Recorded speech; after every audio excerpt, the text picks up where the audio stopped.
They floated in silence.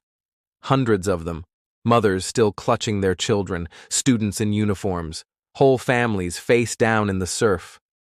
The ocean was calm now, deceptively still, but it had already claimed nearly everyone. On the night of September 26, 2002, the Senegalese ferry MV Joola capsized in the Atlantic Ocean with more than 1,800 people aboard. Only 64 survived. The ship was built to carry 550 passengers. That number was printed clearly on the safety certifications, but in practice, the limit was ignored. Tickets were sold beyond capacity. Children rode for free. Military personnel boarded without registration. Vendors and merchants piled on with carts, livestock, luggage, and sacks of grain. By the time the ferry departed from the southern port of Ziguinchor, it was dangerously overloaded. More than twice its capacity, some estimates say 3 times. People slept in the hallways, lay across the decks, stood shoulder to shoulder at the rails. No one enforced the rules. Most of them were students heading north to Dakar to begin the school year. Teenagers with backpacks and books. Parents sent them off with blessings, unaware they'd never come back. Joola had made the trip many times before, hugging the coast through the warm waters off Senegal and Gambia. The voyage was supposed to last about 18 hours, but even before the storm arrived, something was wrong. The ferry was listing slightly, leaning to one side. A mechanical problem with the stabilizers had gone unrepaired. The ship's radio system had failed repeatedly in past months. Still, it was cleared to sail. As night fell, the wind picked up. By 11 p.m., the storm was directly overhead. Strong squalls and rough waves battered the vessel. Lightning crackled over the dark sea. Witnesses later said the ship was hit broadside by a massive wave, and then another. With so much weight stacked on the upper decks, it had no chance to recover. The ferry rolled sharply. Passengers screamed.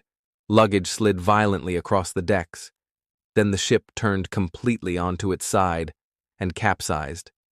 Within 5 minutes, Joola was upside down. Within 20, she was gone, sunk beneath the waves off the coast of the Gambia. Hundreds were trapped below deck. The doors were sealed, passageways filled with water. Some tried to break portholes with their fists.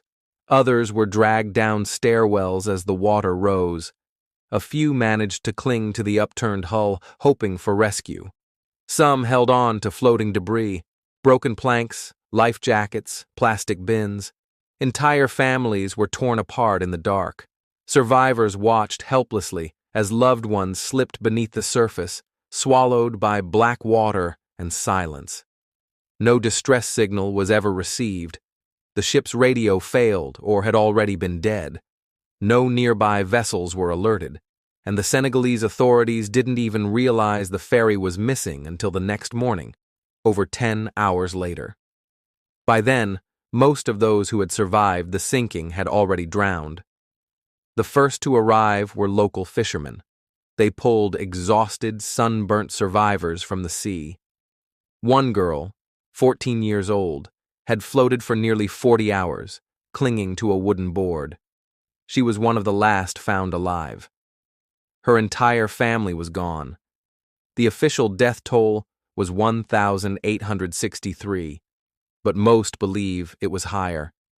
Countless victims weren't on any manifest. Babies, toddlers, students without IDs. Some say over 2,000 people died that night, making it one of the deadliest maritime disasters in modern history and the worst in African peacetime. When bodies began washing ashore, mass graves were dug. Entire communities in Senegal were left without children. Schools lost whole classrooms.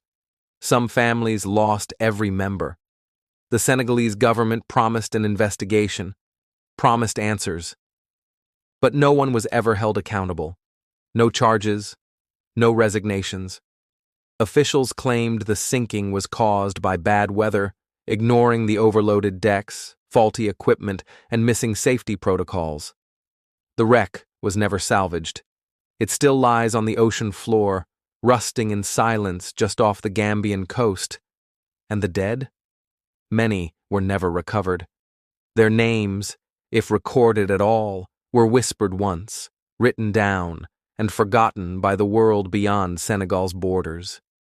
To this day, few outside West Africa know the name La Joola, but in Ziguinchor, in Dakar, in the towns where the children boarded and never returned, they remember. Not as numbers, not as statistics, but as brothers, daughters, classmates, husbands, friends. The ferry sank in 20 minutes, but for those left behind, the weight of it never ended.